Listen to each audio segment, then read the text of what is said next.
Hello, everybody, and welcome to the second urban design conversation.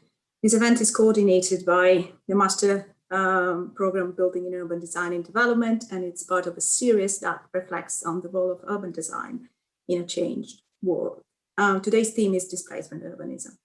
I'm Giovanna Stolfo, for those who do not know me. I'm program leader of the MC BUD and tutor of the module Urban Design in Practice.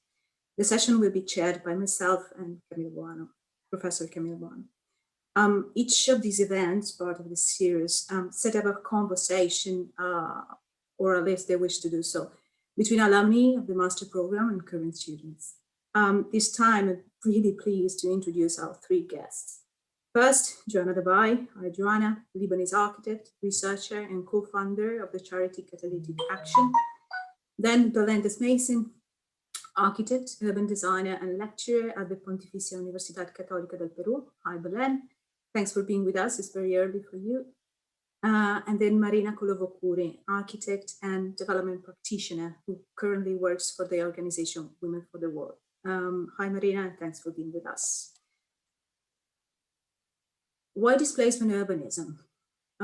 In the introduction of a recently published book, Didier Fassin argues that the refugee question is the most vexing of our times, and it's difficult to argue otherwise.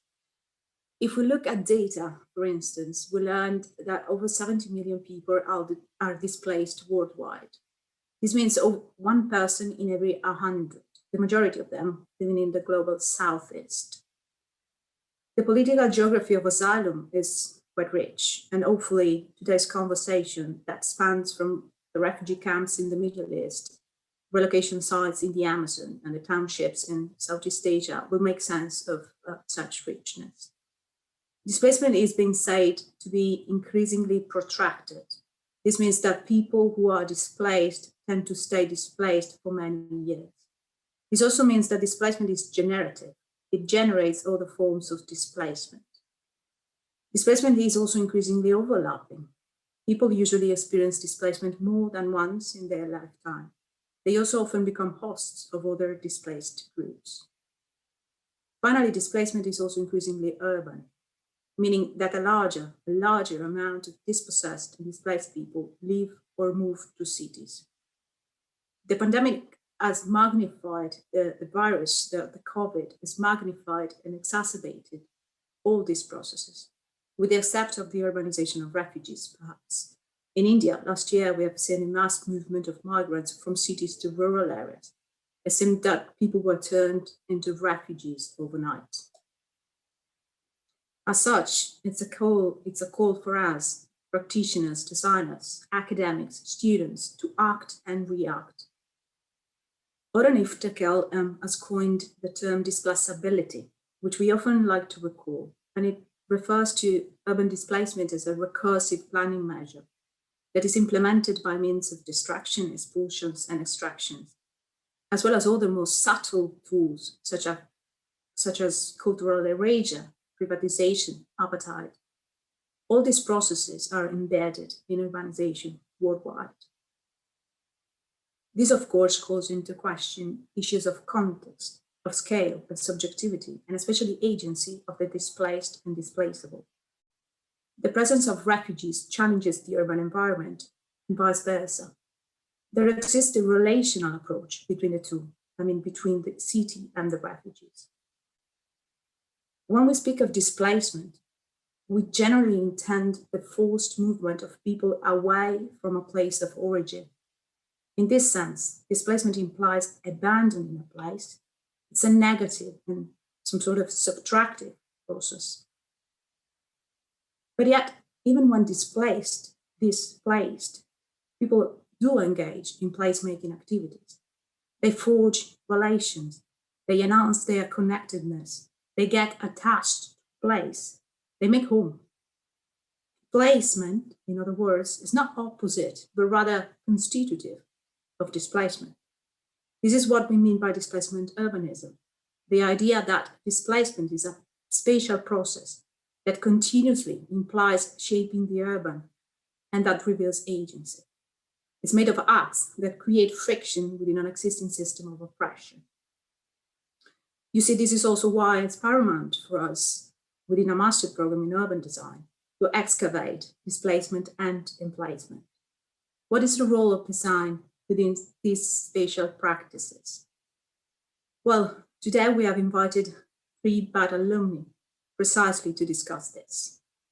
Looking back and looking through their own experience of activism, of research, and work alongside refugees in different contexts of displacement, they will reflect, hopefully, on the role of design as a vulnerable, as a weak and contested discipline. Now, the conversation today will unfold through a series of presentations, and it will be followed by a discussion, as we did yesterday. Before I hand over to Camillo, who will give us a transdisciplinary overview and contextualization of displacement vis-a-vis urban design, I need to do a bit of housekeeping, as Catalina was saying before. We have a chat space where you can type any question you have for the guest, possibly quick questions, so they can reply straight away. If you have more general questions that apply to all guests, we are happy to take them at the end of the presentations. And you can use the raise hand tool, or you can type the longer question on the chat, and I'll be reading them out loud as you prefer. I think I'm done for now. Camillo, over to you. Thank you, Giovanna, and good afternoon, everyone.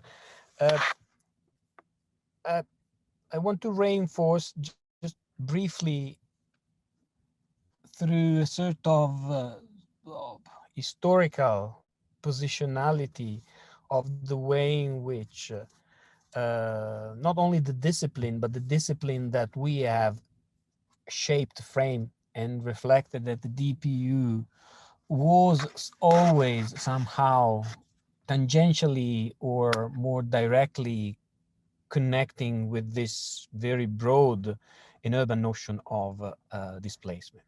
And I'll do that with 2 vignettes or 2 very simple reflections. The first one is to connect kind of virtually 3 fundamental works that was done historically at the DPU, connecting the work of John Turner in the early 70s, the work of Michael Safire in the 80s and the 90s, and a sort of more recent work that was across the newly shaped of a sort of disastrous version of displacement. And those 3 generations, if you want, of connection, intellectual inquiry into different forms of displacement, to a certain extent, are not only navigating or framing discourses that have the discipline have been confronting with. In the case of John, was definitely not specifically looking at the displacement as the outcome of a process of urbanization, the quebradas and the peripherization of that, but was the fact that was a possible negative outcome of an urban interventions, either through the informalization or through a more direct act of slow temporal improvement.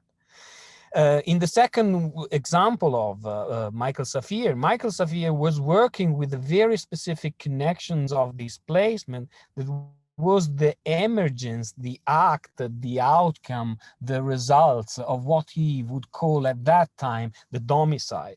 So the impossibility, physical or not, of having a place, having a space, having a house, having a place to live. So the negative version was always confronted into that, but was already embracing the productivity of the urban. So that the displacement was not only the effect of something, but already part of the productions of the subject and the object of the urban. So these 2 generations were somehow then taken over into a more forced migration reflection. And this was due to some of individuals that were coming to work at the DPU, was my work into the post-conflict situation, was the work of Cassidy into the disasters-oriented version, was the work of looking at the way in which urban conditions in transformations of the city were already both the cause and the effect. And I think that was the sort of prominent earlier work that see a completely different version of the what is called the contemporary urban crisis. There was a second other factor that was somehow historically emerging into that. There was the fact that displacement was both overlapping with the migration, so the management and the construction of the sociological, the anthropological, and the political construction of the notion of the migrant, versus another reflection that was on the right base or the right support to both integrations and refugees situation. So there was this moment of the history where those two discourses were coming to a turn. And that's where another third element that was very specific into that, it was a shift of geographies or a different engagement with different geographies that were constructing interest, students, demand, research, and partnerships across different numbers of displacement issues. So the point of what I'm trying to say now is that, reinforcing to Giovanna's reflection, is that the displacement is not only a fundamental element of the construction of the transformation of the cities because of the contingency, but is the place through which the crisis of the urban has to be looked through in order to put it in a sort of longer spectrum of reflection.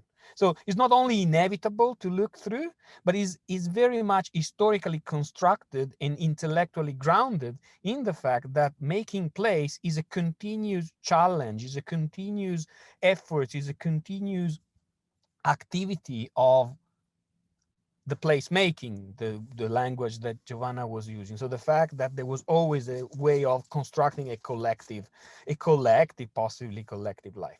Of course, now is quite central to a sort of geopolitical discourse or epistemic discourse, both in Europe and not. But this opened a third and last, the challenge that we do have at the moment as institutional research is to shift the methodological inquiry from something that was very spatially oriented to something that is subjectively constructed. So to look at the way in which the displacement construct a new urban subjectivity. And this is in the new vague of looking at research in specific locale, in looking at the very territorial constructions of those movements, either in Peru, in the Amazonas, or in the urban pressure displacement, is understanding less the sociological dynamic, but the construction of new urban subjectivities that are emerging out of that. And this remained a very fundamental challenge and a very probably question that was. But this was not just out of the blue, but was grounded into all these different traditions of research that was still very emerging into the development planning unit. Of course, the scenario and even the institutional scenarios that UCL have come across recently as very differently. A few years ago, we have been part of a very fundamental movement of constructing what is now called the Institute of Humanitarian Studies, which is a fundamental cross-disciplinary reflection that institute that reflect from that very perspective into that. Or big project in the new generation of research project, being No or being Relief, where too the notion of displacement become very in not only the condition, but an aspect of a construction of a new urban identities, if you want. There was a numbers of others reflection, including what is now for many of you is quite different, is the UCL Grand Challenge. Early, the UCL Grand Challenges was not looking at displacement as something that was constitutional or constituent to the notion of sustainability. It was something that was park aside. And all these discourses, research, and people were very much constructing this very idea. Now, the challenge is methodology, the challenge is engagement, the challenge is personal construction of subjectivity. There is still very much the new version, the new contemporary, if you want, reflections into that. So just my aim of this 5 minutes was more to construct the fact that is not only the present condition, but is also that the present condition emerged both historically, institutionally, in terms of a discourse in relation to that. And that urban design is not fundamentally centered, but is absolutely a central area of reflection, because this is super central at different scale. And this is what probably makes our relevance into the reflection today. And I'm stopping now. Thanks, Camilo. Thanks a lot. I'm happy to give the floor to Joanna now. So just let me introduce her very briefly. Joanna's recent work revolves around working closely with displaced and host communities in Lebanon to co-design inclusive educational and recreational places. This includes participatory research, co-design, and community engaged implementation of built interventions with a focus on play and the public realm. Joanna, I'm happy to hand over to you. If you want to share your screen. Yes. Yeah. Hi, everyone. That works. Okay. So hi, everyone. Thanks for inviting me to present the work of our charity to the bodies. I hope next time we get to meet in person.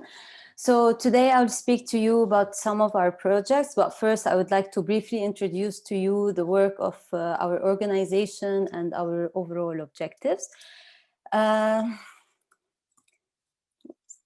Catalytic Action started in 2015 from an idea of BUD alumni who recently graduated. It was around year 2014. And we wanted to apply our knowledge and experience in architecture and urban design to serve vulnerable communities and children in particular. We started with this simple idea of providing a safe space to play for Syrian refugee children living in Lebanon. And to fund the project, we simply put together a crowdfunding campaign, and thanks to the support of many people who believe that play is a fundamental right, we implemented our first playground project. The playground was designed and built through a participatory approach that engaged the children and the local community. Catalytic Action is a charity that works to empower vulnerable children and their communities through participatory built interventions. We champion the co-production of dignified built environments where everyone can take part in the creation of equitable, inclusive, and sustainable communities. And we do that through practical projects in humanitarian architecture and multidisciplinary research.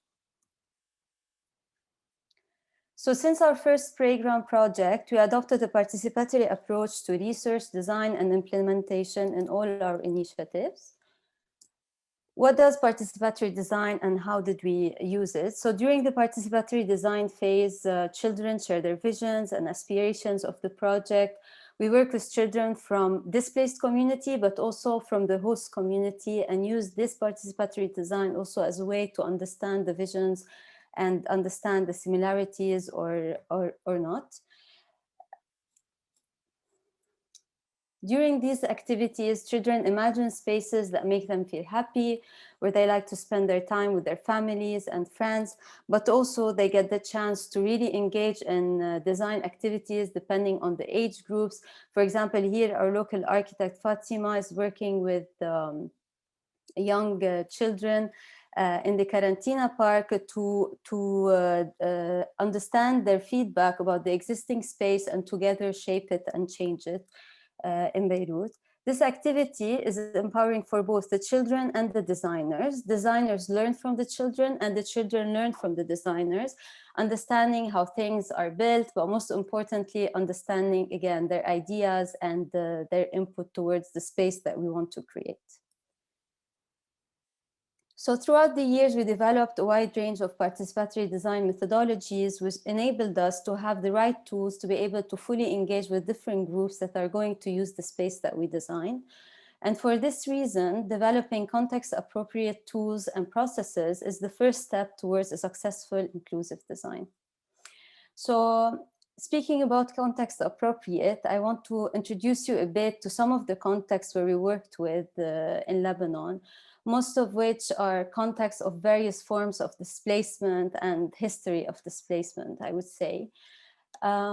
Here, for example, like vulnerable families live in urban and rural areas. They can live in such informal tented settlements like this Syrian refugee settlement in Barilis, or another Syrian refugee settlement in El Marj, or in dense urban neighborhoods where resources are very scarce and public infrastructure's capacities are overstretched, such as the Palestinian camp of Burj al-Barajne in Beirut, or in urban areas in cities such as this one in Mina, which is a social housing.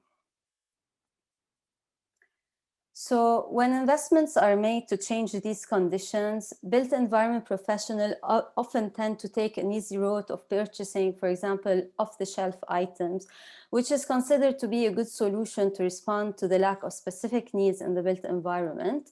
For example, an off-the-shelf play item for a playground project. Yet, adopting this approach often results in a hard maintenance and upkeep of these spaces that do not respond to the local needs of the children or their communities. So at Catalytic Action, in order to truly promote people's rights to dignified built environments, intervention should not only be focused to the final product and on implementing preconceived notions of what a space should be, but should rather focus on the processes that lead to the implementation of space that values the visions, aspirations, skills of the local community. This is why we have developed this set of values that we use in our projects. And only in this way that we can co-create places that promote residents' rights and sense of belonging to their neighborhoods, taking and having in mind the diversity of the people living in the neighborhood.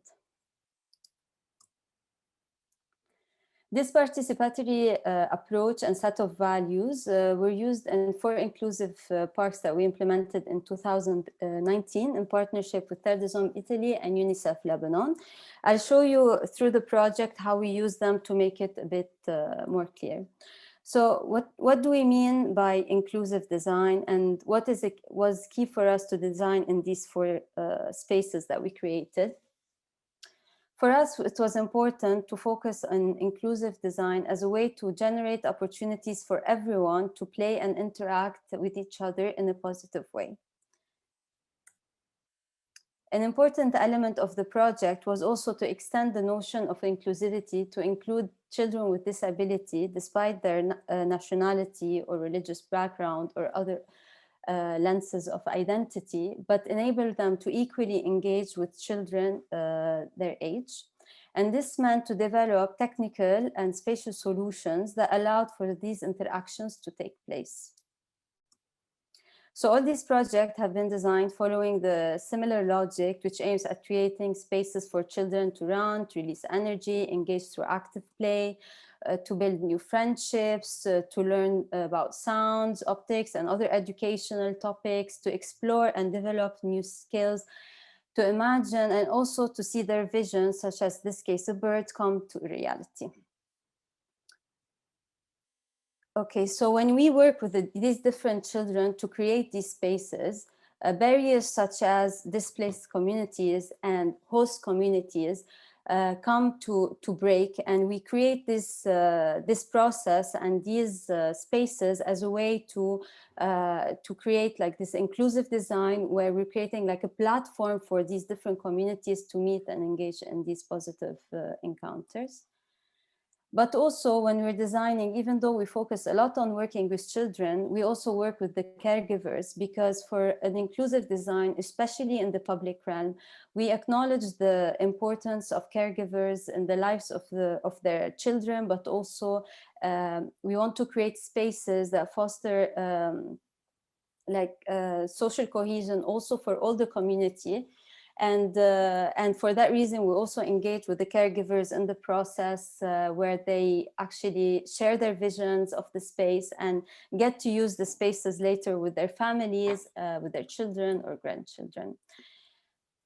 During lockdown, since what mentioned recently in the presentation and the introduction of Giovanna with COVID, we saw that public spaces were actually, and the spaces we've created were very valuable, and we received pictures from people using these spaces, which showed that even in these vulnerable contexts where people usually live in overcrowded homes, public spaces is even more important, and we saw this renewed value.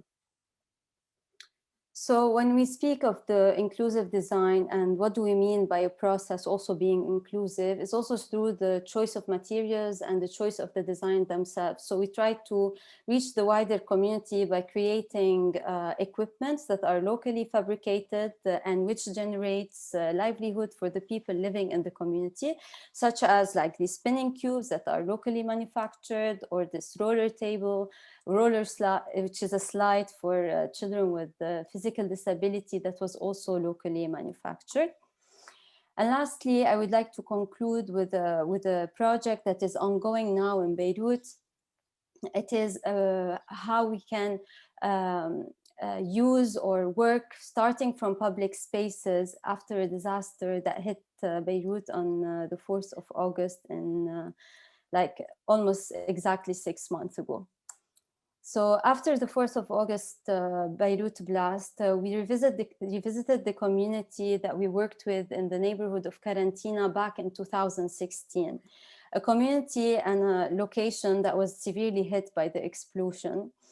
And the reason we revisited it, not just because it was severely hit, but only to really like check up on the people that we met in 2016 and to try to understand how we can go back to them and try to help with this really drastic event that happened.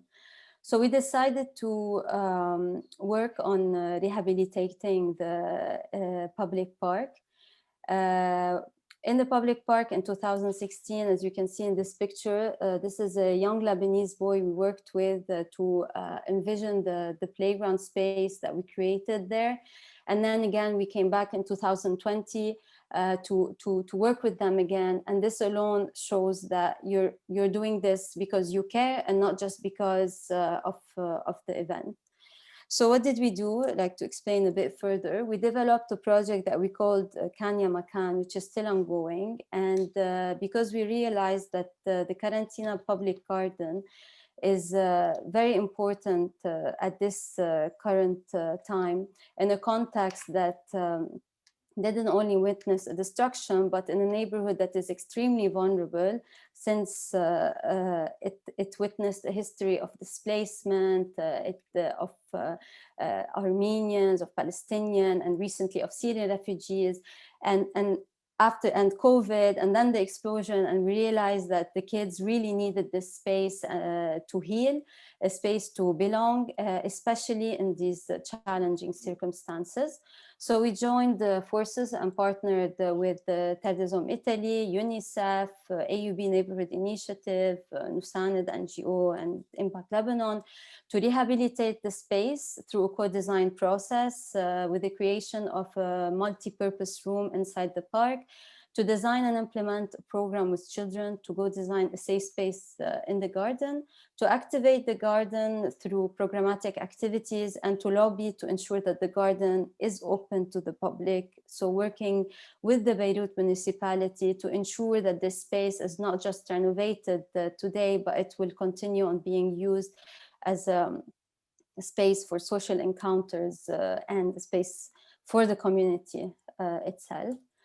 And we also engage the children, even in the rehabilitation. We try to engage them through tangible activities, such as this one, where the tile becomes an important element in a bench, for example. And this is just a small example of how a small act can really empower the children. So we do acknowledge that people's involvement in shaping the built environment is very crucial, especially in a time where a lot of conflict, lots of displacement, and lots of hardship is endured by the communities. And what we're trying to do is to simply use our skills and knowledge to bring back hope and more sustainable communities. Yeah. And I'll stop here. Thank you. Thanks, Joanna. Thank you. Wonderful projects and wonderful approach. Your principles of inclusive design and working with children will definitely will raise a lot of interest. I know a few of our buddies are working with children too. I saw Dina's question on the chat, but I'm pretty sure there will be more questions from Chiara and Lorenzo. I'm happy now to introduce the next speaker, Belen Mason. Belen research focuses on climate refugees, settlement relocation, socially and environmentally just urban practices, social housing, planning and urban design in the Global South. She's the coordinator of CASA. CASA is for Ciudades Autosostenibles Amazónicas. Sorry, my Spanish accent is not the best, which means self-sustainable cities in the Amazon, an action research project which explores settlement relocation in the Amazon rainforest.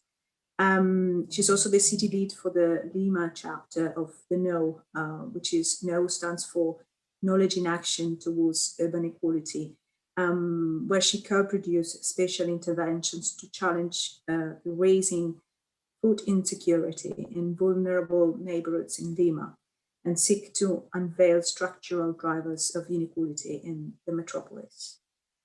Belen, over to you. Thank you. Well, I did my presentation a little bit different, so I have a more reflections than presenting the projects themselves, but let's see how it goes. Give me 1 second. Can you share your screen? Yeah, I'm working on that. Let me know if you need any help. Yeah, it's there. Can you see my screen? Yes, Belen, Yes. you can see it, good. Okay, great. Well, first, thank you to Camilo, Giovanna, and Catalina for the invitation to speak on this increasingly important topic, which is becoming more and more urgent due to a variety of reasons. And this displacement or being taken away from your place voluntarily, but more often forcibly, has enormous consequences, oftentimes measuring physical, economic, and quantifiable terms, and in ways that seek to render visible those that are responsible for the wrongdoing and then they pay for the consequences. But I'm here to talk about the other dimensions that are usually rendered invisible in climate change and displacement policies, specifically those that pertain us as urban designers. That is, I'm here to talk about place, the impacts of losing it, the challenges faced of not taking into account in policy making and proposing different approaches towards displacement that seek to incorporate place as a concept and as a way of operating. And what do we mean with place? I want to refer to two readings during this brief presentation, to which you can refer later on. So This Must Be the Place and the Representation of Identity and Meaning in Climate Change Decision Making, and Palaces for the People. In the first one, Adger discusses the cultural impacts of climate change, which are non-material and are difficult to measure.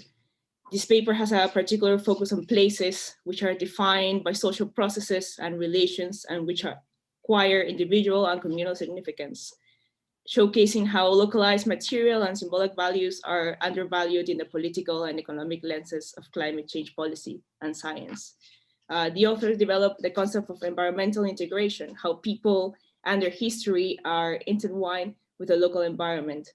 They also seek to render visible how traditions are under threat due to the irreversible loss of nature. They argue how a focus on place highlights the local material and symbolic context in which people create their lives and through which those lives derive meaning. And that there is a necessity towards a shift from an economic perspective in climate change policy towards an approach based on principles of human rights and justice. This is because the loss of place cannot be compensated. Within the human rights and justice approach, the authors call for a recognition of traditional ecological knowledge, which is composed of practices and beliefs of how the natural world works, integral to culture. Ecological knowledge includes a repertoire of habits, skills, and styles from which people construct their livelihoods, which are manifest through rules about governing resource management systems and through worldviews about the place of humans within the natural world. Here, adaptation research can seek to understand the adaptation strategies that have been adopted in the past and which may be relevant for the future and also generate knowledge exchange, integrating new knowledge that can be incorporated into ecological knowledge to adapt to new circumstances. So the paper discussed mainly indigenous knowledge, traditional knowledge in Alaska and in the Pacific Ocean, and presents a territorial and vast approach of the dimension of place. But I work in a more of a peri-urban and urban setting in Iquitos and in Lima, with communities that are descendants of indigenous populations, but that also brings the discussion of what a modern, using that concept carefully here, concerns and world visions would be. What happens when you work in the urban, more like in indigenous settings. So that brings me to a more of the second reading. So Klinenberg discusses how during a heat wave in Chicago, two neighborhoods with exactly the same socioeconomic status and ethical backgrounds reported two very different numbers of death by heat strokes. So he asked, what was the difference? So one neighborhood lacked public spaces and infrastructures. They didn't have any libraries, churches, or community centers. Neighbors didn't know each other, so there were no bonds of community, care, and solidarity. No one noticed if people went missing. And Klinenberg calls those spaces that fostered a sense of community and the networks that are formed there, the social infrastructures. And that's what I think we should also be thinking about in more urban settings. So that different scale of place from the territory to public infrastructure and services in an urban setting, but that also consolidates spaces of community and care. So in both cases, we see the important symbolic and social links that are created between space and communities. The latter cannot thrive, prosper, or flourish without places. That is, those places in all scales that foster feelings of belonging, of community, and of home. Thus, in displacement urbanism, the loss of place and its subsequent psychological, social, environmental, and economic impacts is of utmost importance. It is there that our role as designers, as architects, or as practitioners interested in spatial practices becomes important, as we can engage with those everyday practices, become mediators, and provide platforms, media, devices for their voices or their places to be heard, to be seen, to be recognized, and to be treated fairly. So now I would like to briefly present to you two projects that I work with since I graduated from BUD and that deal with this issue of place, or the lack thereof, and displacement. The first one is CASA, Self-Sustained Amazonian Cities, which I work with Camilo and Giovanna, and which deals with climate refugees in the Amazon rainforest currently being displaced by the Peruvian government in a housing project that fails to recognize their unique ways of living. And this exploration actually started during my times at BUD, and it was part of my dissertation. And the second one is the Lima chapter of No, which is led by Karen Levy, and in which a number of DPU staff are participating as researchers, including Catalina. And there we study the linkages between everyday practices of urban inequality and the symbolic qualities of space, places, and infrastructure. And recently, due to the pandemic, those inequalities and injustices were rendered visible the unsustainability of the precarious living conditions of those living in the peripheries in conditions that severely limit the possibilities of producing place. The placelessness of those conditions led, on one hand, to massive feelings of displacement as recent migrants returned from Lima and other cities to the villages, either by car or by walking, or to the emergence of community kitchens in areas where the communal places for those activities to occur remain non-existent. That is the emergence of social infrastructure in the times of crisis. So in the Amazon rainforest, you have a situation where the state is obliterating place through violent practices of technocratic approaches that fail to integrate an approach based on rights and the recognition of other worldviews. And in Lima, the impossibility to consolidate a sense of place in the peripheries is quickly connected to the injustices faced by citizens unable to prosper. In Casa, we work with the residents of Belén, a historic flooding neighborhood in the center of Iquitos, which is the largest Amazonian city of Peru, which is only reachable by boat or by airplane. And approximately 16,000 people live there, a neighborhood that has been part of Iquitos since its very inception.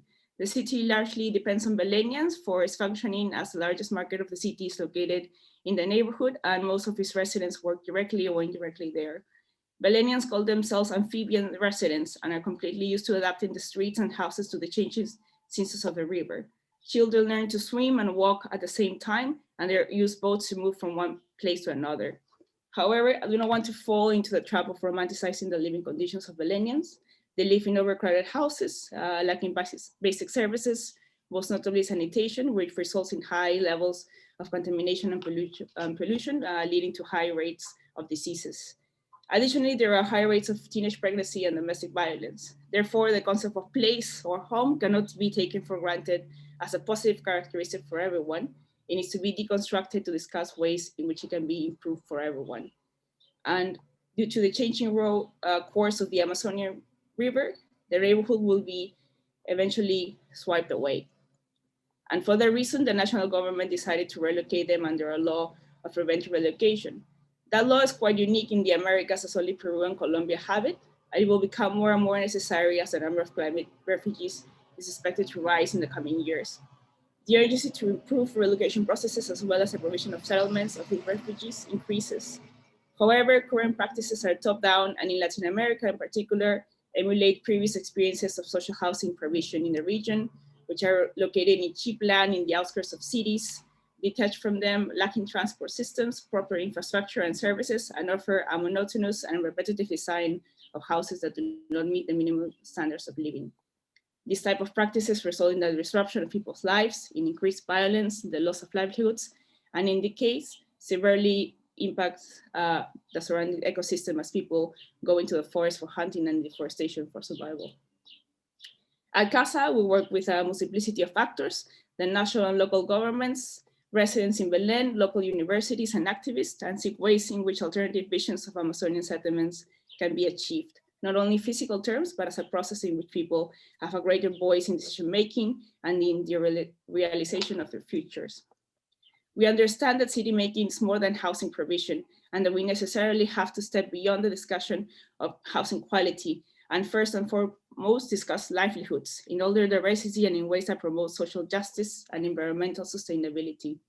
For this, a prerequisite is that the spaces co-produced respond to the social, cultural, and environmental particularities of the context that we work with, and so that they can be appropriated by people becoming places.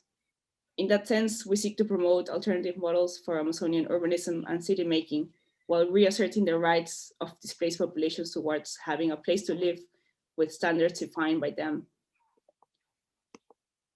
Let me check, why is it not working? And in a very different context, in the peripheries of Lima, which are characterized by their arid conditions, with very little rainfall, but with very high levels of humidity during the winter seasons, and with a fragile ecosystem known as lomas. Here we have that the population of Lima grew tenfold since the latter half of the 20th century, and the self-made urbanization practices became famous through the work of John Turner, which Camilo mentioned earlier on, and others. And in this scenario, people themselves, when given the right support, can produce their own housing and can do so better than the government. However, his message has been co-opted and used in politics for a more clientelistic approach to urbanism, in which city making is reduced to the endless provision of property titles in high-risk areas which are less and less reachable. The provision of places, whether that is housing or public spaces or infrastructure, is almost absent. Roads, paths, or other means of accessibility are also more constrictive given the difficulties of the terrain. The possibilities of making place, either by families, communities, or through collaborative work between citizens, local government, and other actors, becomes more and more difficult. This is a very gross oversimplification of a very complex topic in a very short time, but I'm trying to be as concise as possible. However, I do want to call attention to an ongoing current debate which puts into question the sustainability of this mode of urbanization, given its increasing multidimensional fragmentation. Fragmentation of the territorial as the landscape becomes more and more steep and difficult to occupy. Fragmentation of the social as the social groups become smaller, have less communication between them, and compete between themselves for resources, including land management, rather than the working in collaboration. And fragmentation of the political, as there is a preference for short-term programs and policies rather than the co-creation of a joint vision of ways in which the city could become inhabitable by all, or a place for all. These precarious living conditions were made even more visible during the pandemic. As I was telling you before, recent migrants fled the city in any way they could back to their villages, to their places of origin, where they had these social networks that could support them and where they could at least try to produce their own food, which was made impossible during the lockdown. Second, community kitchens started to emerge in places where there was no social or public infrastructure. So they happened in open spaces, rotating in different houses. This follows a long tradition of groups of women organizing in solidarity networks to care for their communities.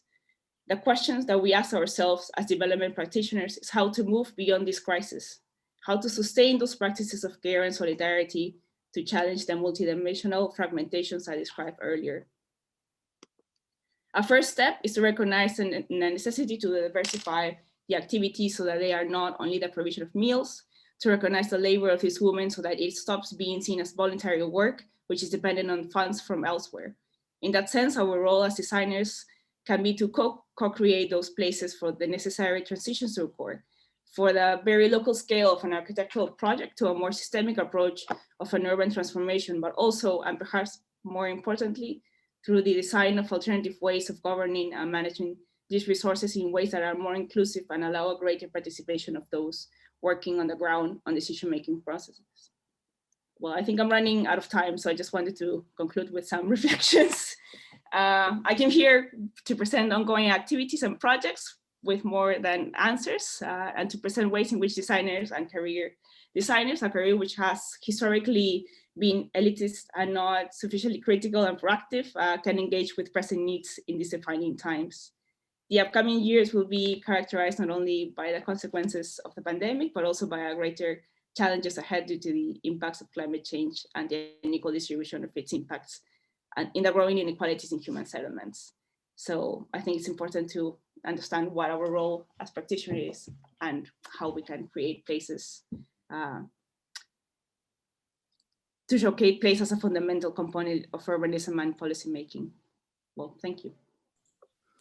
Thanks, Belen. Fantastic. I think we all have more questions than answers. Definitely more questions than solutions anyway. Thanks also for unpacking for us the notion of place related to belonging. It's quite interesting to see, as we were discussing last week, I think, how the two cases that you presented imply an opposite movement from the jungle, the rural areas to the city, and from the city to the periphery somehow, and how these movements have become so much more visible, dramatically visible because of COVID. Thanks for your reflections.